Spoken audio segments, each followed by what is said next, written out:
നമ്മുടെ മനുഷ്യന്റെ ശരീരഘടന അനുസരിച്ച് നോക്കിയാൽ ഒരു മനുഷ്യന്റെ ഏതാണ്ട് 156ഓളം ആന്തരിക അവയവങ്ങളുണ്ട്. ഒരു മനുഷ്യന് 156ഓളം ആന്തരിക അവയവങ്ങളുണ്ട്. അവനെ നേരെ നിർത്തുന്നത് 600 പേശികളാണ്. 206 അസ്ഥികളും 600 പേശികളും 156 ആന്തരിക അവയവങ്ങളും മനുഷ്യനുണ്ട്. അപ്പൊ നമ്മൾ നേരെ ഒന്ന് നിൽക്കണമെങ്കിൽ ഈ 600 പേശിയും കൂടെ വലിച്ചിട്ട് ഇലക്ട്രിസിറ്റി പോസ്റ്റൊക്കെ വലിച്ചു കെട്ടുന്നുണ്ടല്ലേ, ഒരു സ്റ്റേ അങ്ങോട്ട് കെട്ടും, ഒരു സ്റ്റേ ഇങ്ങോട്ട് കെട്ടും. ഇങ്ങോട്ട് പോയാൽ ഇവൻ പിടിക്കും, അങ്ങോട്ട് പോയാൽ അവൻ പിടിക്കും. അങ്ങനെ മനുഷ്യൻ 600 പേശിയിൽ പിടിച്ചാണ് ഈ നേരെ നിൽക്കുക.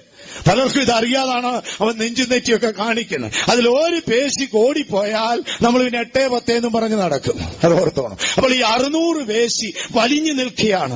റൈറ്റ് സൈഡിലുള്ള എല്ലാ സംഭവവും ലെഫ്റ്റ് സൈഡിലാണ് ക്രമീകരിച്ചിരിക്കുന്നത്. അല്ലെങ്കിൽ വലതുഭാഗത്തുള്ളതിന്റെ എല്ലാ കൺട്രോളും ഇടതുഭാഗത്താണ്. വലതുഭാഗത്ത് വേദന വന്നാൽ അതിന്റെ അനന്തരഫലം ഇടതുഭാഗത്തായിരിക്കും.